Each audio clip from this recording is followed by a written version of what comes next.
बच्चों, नमस्ते।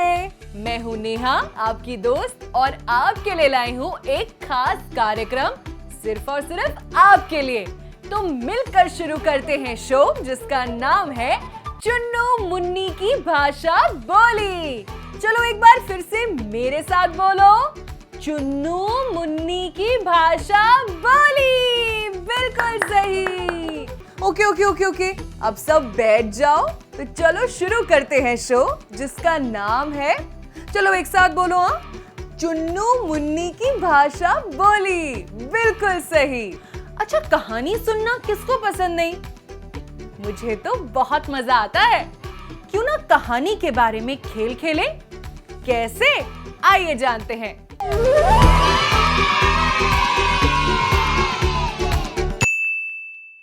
खेल यूं है कि अब मैं आपको कहानी की किताब का पहला पेज और नाम बताऊंगी।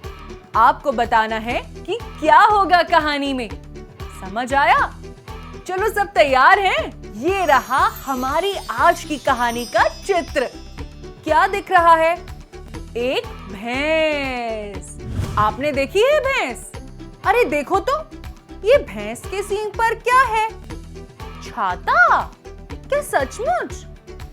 पर अभी भी मुझे ये समझ में ही नहीं आया कि भैंस के सींग पर इस छाते जैसी चीज का क्या काम? कहीं बारिश तो हो नहीं रही है। क्या गर्मी की वजह से ऐसा है? पड़ गए ना चक्कर में। चलो अब जल्दी से आगे बढ़ते हैं। कहानी का नाम है, क्या है? भब्बो भैंस। यानी कि ये कहानी भब्बो नाम की एक भैंस के ऊपर है जो किसी वजह से अपने सींग पर छाता लेके बैठी है। तो आइए देखते हैं कि भब्बो भैंस सींग पर छाता लेके क्यों बैठी है। इस कहानी को लिखा है त्रिपुरारी शर्मा ने और इतने सुंदर सुंदर चित्र बनाए हैं अतनु राय ने। चलो क्यों ना कहानी को पढ़े फटाफट। बरसात में भब्बो भैंस के सींग भीग गए। फिर जब हवा चली तो गीले सींगों पर धूल मिट्टी जम गई। भब्बो ने उन्हें पोंछा नहीं। कुछ दिनों बाद हुआ ये कि एक उड़ती हुई चिड़िया की चोंच से गिरकर किसी पेड़ का बीज सींग पर गिर पड़ा। भब्बो को पता ही नहीं चला। धीरे धीरे बीज से अंकुर फूटा। देखते ही देखते पौधा बड़ा होने लगा। उस पर पत्ते उगाए। अरे वाह, सच में भब्बो के सींग पर पौधा उग गया। क्या बात है बच्चों, ये तो कमाल ही हो गया। टहनियां फैलने लगी। ओ, तो इस पौधे का पेड़ बन गया जो मुझे शुरू में छाता लग रहा था, पर आप लोगों ने भी तो पहले इसे छाता ही समझा था। क्यों? सही कह रही हूं ना मैं? चलो आगे देखते हैं भब्बो भैंस और पेड़ के साथ क्या हुआ। सभी भब्बो का हाल देखकर चिंतित होते, मगर भब्बो कतई परेशान न थी। वो कहीं भी बैठी रहती। तेज धूप होने पर बाकी भैंसें छाया के लिए इधर उधर भागती, मगर भब्बो के लिए अब उतना हिलना भी जरूरी ना था। वह हंसकर कहती, मेरे पास तो अपनी छतरी है। अरे वाह, यहाँ पेड़ कितना बड़ा हो गया और भब्बो के क्या ठाठ हो गए। एक ही जगह बैठकर उसे पूरी छाया मिल रही है। कहानी दिलचस्प होती जा रही है। अरे रे रे रे, कहीं जाना नहीं। अगर जरा सा भी हिले ना तो इतनी अच्छी कहानी का मजा अधूरा रह जाएगा। तो चलो आगे देखते हैं कि भब्बो और उसके पेड़ का और क्या हुआ। अब एक चिड़िया ने उस पेड़ पर एक घोंसला भी बना लिया। उसने भब्बो से कहा, देखो, हिलना डुलना नहीं, इसमें मेरे अंडे रखे हैं। चिड़िया ने ऐसा क्यों कहा कि हिलना डुलना नहीं।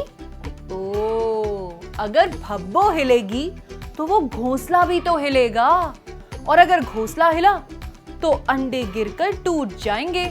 देखो चिड़िया को अपने अंडों की कितनी चिंता है ना? लेकिन सोचने वाली बात यह भी है, क्या अब भब्बो बिल्कुल भी हिलडुल नहीं सकती?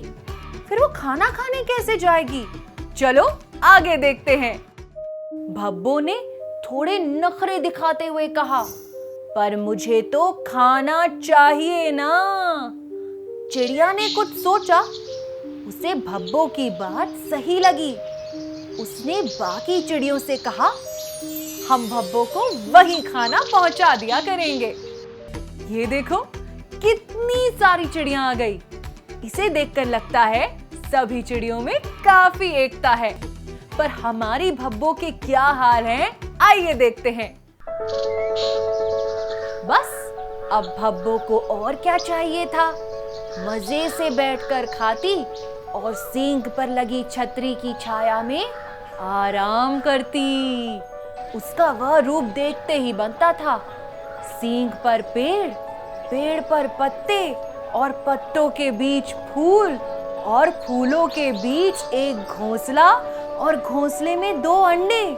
कोई कहता, भब्बो तुम बहुत आलसी हो, तो वो कहती, इतना तो कर रही हूँ, ऐसा काम क्या कोई और कर सकता है? लेकिन सच तो ये था कि उसकी इस बात का किसी के पास जवाब ही नहीं था। सबको पता था अंडों में से निकलेंगे बच्चे, बच्चों के आएंगे पंख, और पंख फैलाकर उड़ जाएंगे वो एक दिन। पर भब्बो टस से मस न होगी, यूं ही बैठी रहेगी। वाह, कहानी तो बहुत बढ़िया थी, पर मेरे मन में 2 सवाल हैं, जिसके बारे में हम चर्चा करेंगे एक ब्रेक के बाद।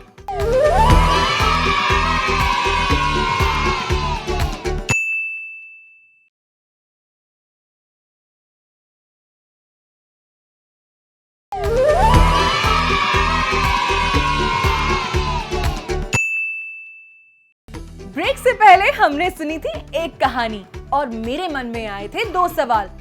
तो पहला सवाल ये कि इतनी सारी चिड़ियां मिलकर भब्बो का खाना कैसे लाती होंगी?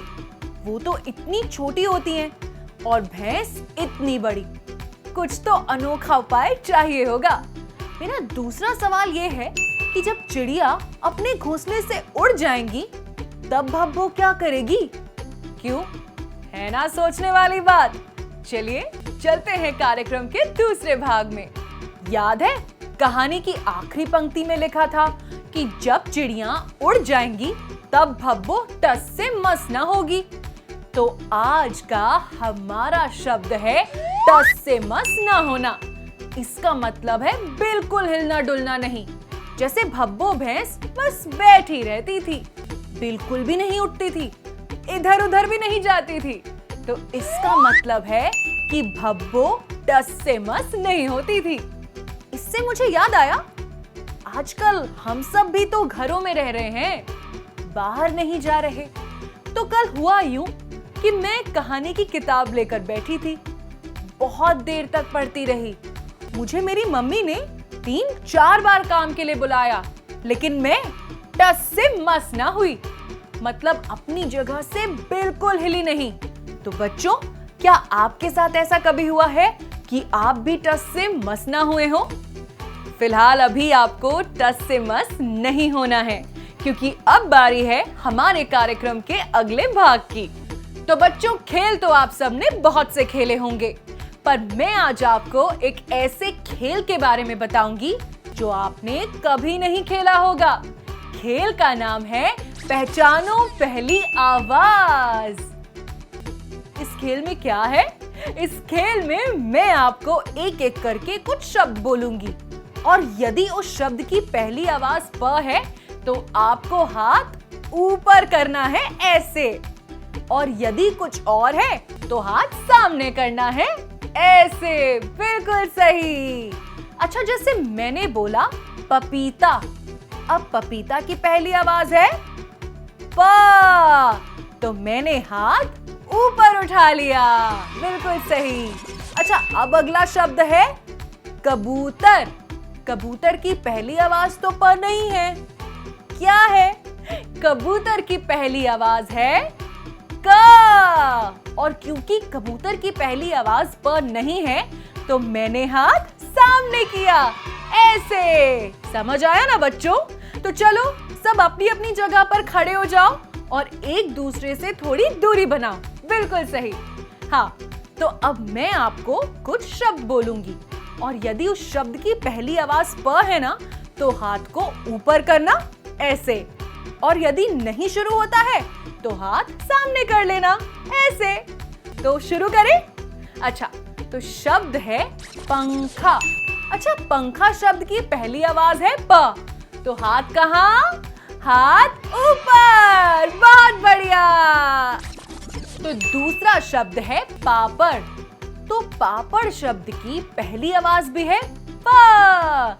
इसके लिए हाथ कहाँ? ऊपर। बहुत अच्छे, क्या बात है। अच्छा, अगला शब्द जो है, जो तीसरा शब्द है, वो है मोर। शब्द क्या है? मोर। इसलिए हाथ कहाँ? हाथ सामने। बहुत अच्छे। तो था ना ये बच्चों बढ़िया खेल। चलिए अब बढ़ते हैं कार्यक्रम के चौथे भाग में। अब हम खेलेंगे एक और मजेदार खेल। तैयार हैं सब? चलिए खेलते हैं। आपको यहाँ कुछ अक्षर दिखाई देंगे और वो ये रहे क, म, र, न। और अब इनमें जोड़ते हैं मात्राएं, जैसे कि मात्रा आ और मात्रा ई। अब जल्दी से इन अक्षरों को दी गई मात्राओं के साथ जोड़ो और बताओ कि कितने ऐसे अक्षर मात्रा के जोड़े बना सकते हैं। जैसे म में आ की मात्रा लगाकर क्या बना? माँ। आओ अब देखें मात्रा आ से मिलकर इन अक्षरों का क्या बना? का, मा, रा और ना। और आओ अब देखें कि मात्रा ई के साथ मिलकर इन अक्षरों का क्या बना?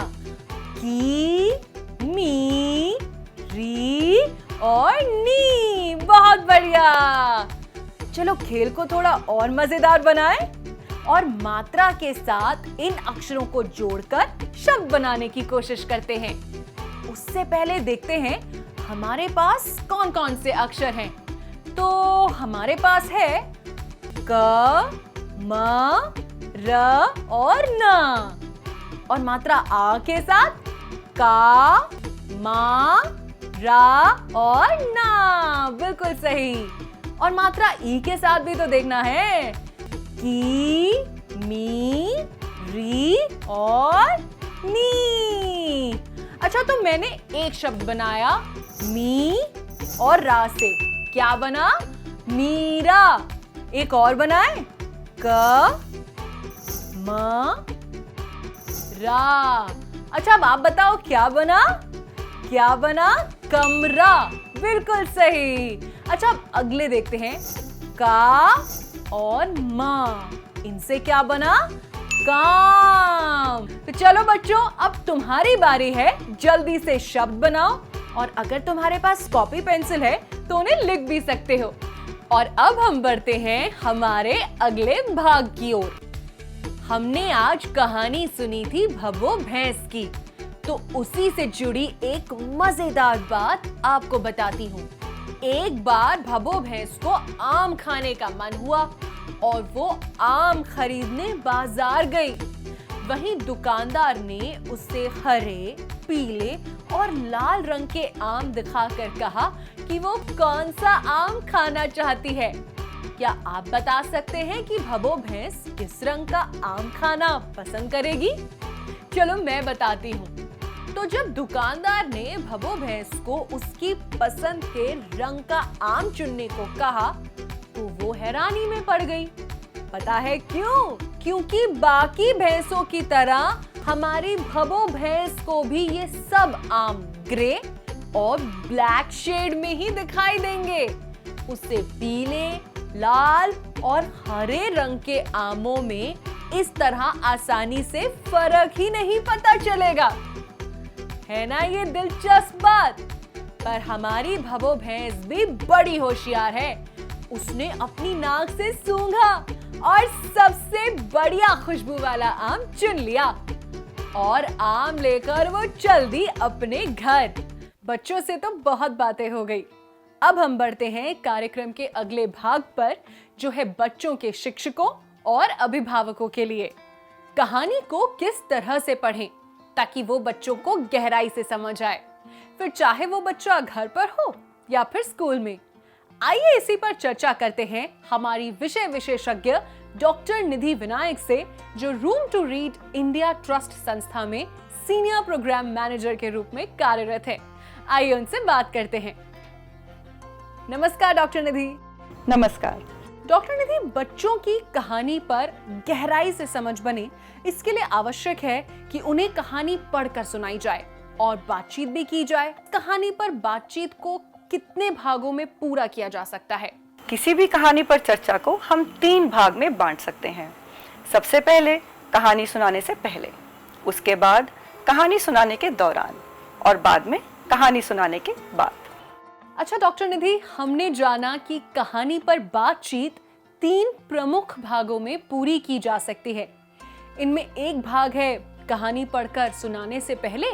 इसमें बताएं कि बच्चों के साथ कहानी पढ़कर सुनाने से पहले क्या-क्या बातचीत की जा सकती है और कैसे।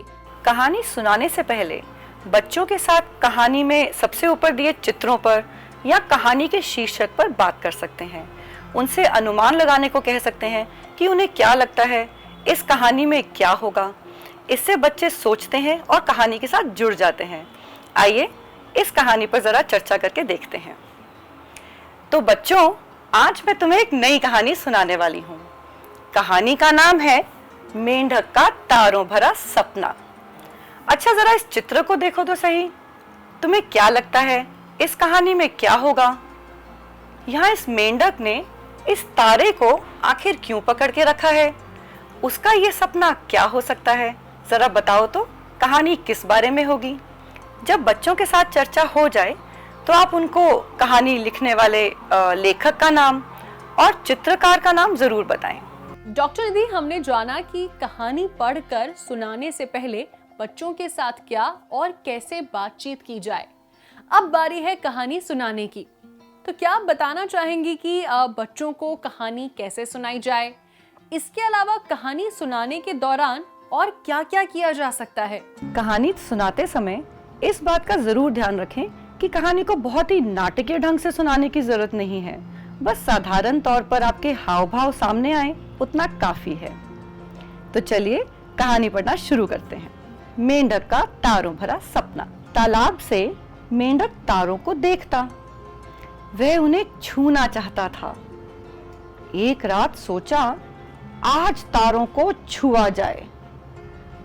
वह बड़े पत्थर पर चढ़ा, हाथ बढ़ाया, पर तारे हाथ न आए। फिर टीले पर चढ़ा, हाथ बढ़ाया, पर तारे हाथ न आए। पास में नारियल का पेड़ देखा, वह बहुत ऊंचा था। सोचा, अब काम बन जाएगा। अच्छा, जरा बताओ तो सही, तुम्हें क्या लगता है अब ये मेंढक क्या नारियल के पेड़ पर चढ़ेगा? अब वो तारों को कैसे छुएगा? तुम्हें लगता है कि वो तारे छू पाएगा? बस इसी तरह बीच बीच में 1-2 जगह रुककर बच्चों से अनुमान भी जरूर लगवाएं।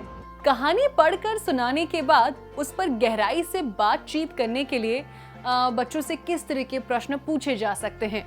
कहानी सुना लेने के बाद अब वक्त है बच्चों से और ज्यादा गहराई से चर्चा करने का। लेकिन उससे पहले हमें यह तय करना होगा कि क्या बच्चों ने कहानी सुनी है या नहीं, क्या उनको कहानी पूरी तरह से समझ में आई है कि नहीं। अब उसके लिए हम बच्चों के साथ कहानी को दोहरा सकते हैं। तो सबसे पहले आप बच्चों से पूछ सकते हैं कि मेंढक तो तारों को पकड़ना चाहता था, उसके बाद उसने क्या किया? सही कहा, वो पत्थर पे चढ़ा लेकिन तारे को छू नहीं पाया। अच्छा, तुम बताओ तो फिर उसने क्या किया? हाँ, वो टीले पर चढ़ा लेकिन फिर भी तारे को छू नहीं पाया। तुम बताओ सीमा, उसके बाद क्या हुआ? बस इसी तरह एक एक करके वाक्य जोड़ते जाएं और बच्चों के साथ कहानी को दोहरा लें।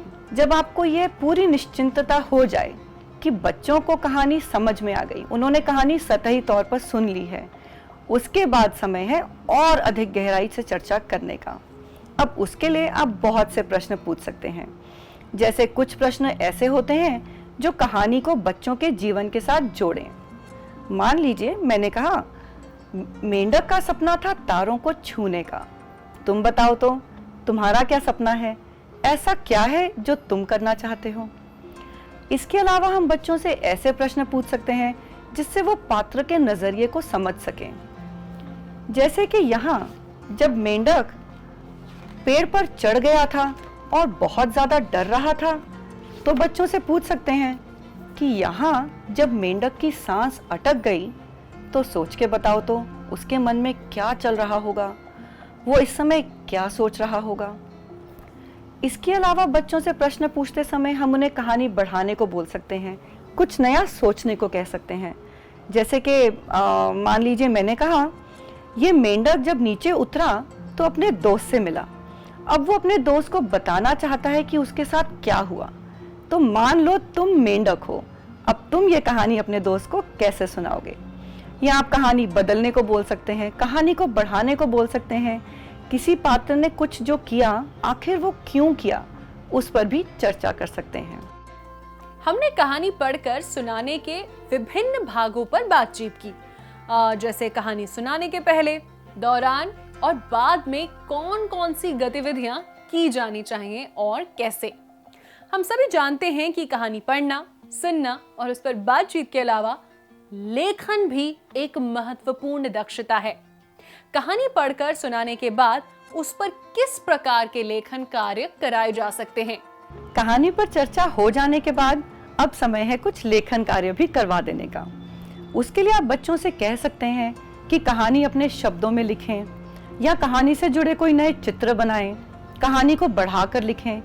या एक और अच्छा तरीका यह हो सकता है कि बच्चों के साथ कहानी का संक्षिप्त में एक बार चर्चा कर लें। जैसे कि कहानी को अपने ही शब्दों में 3 से 5 वाक्यों में बोलना है और लिखना है। एक ग्राफिक ऑर्गेनाइजर बनाकर भी यह गतिविधि की जा सकती है। लेकिन ध्यान रखें, ऐसी गतिविधि चूंकि बच्चों ने पहले नहीं की, तो अच्छा होगा अगर 1-2 बारी आप करके दिखाएं। अपने बोर्ड पर लिखकर, ग्राफिक ऑर्गेनाइजर बनाकर, बच्चों के साथ चर्चा करके कहानी को 5 वाक्यों में लिख लें। जब 2-3 बार आप कर लें, फिर समय है बच्चों के साथ मिलके करने का। और जब आपको लगे कि बच्चों को समझ आ गया, फिर आप बच्चों को स्वतंत्र रूप से यह गतिविधि करने को कह सकते हैं। डॉक्टर निधि, आपका बहुत बहुत शुक्रिया। नमस्कार। नमस्कार। तो ये थी हमारी विषय विशेषज्ञ डॉक्टर निधि विनायक। मुझे यकीन है कि हमारी ये चर्चा आपके लिए काफी उपयोगी रही होगी। चुन्नू मुन्नी की भाषा बोली में आज बस इतना ही।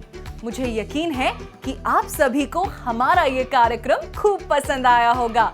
मैं फिर आऊंगी आपके लिए कहानी और बढ़िया बढ़िया खेल लेकर।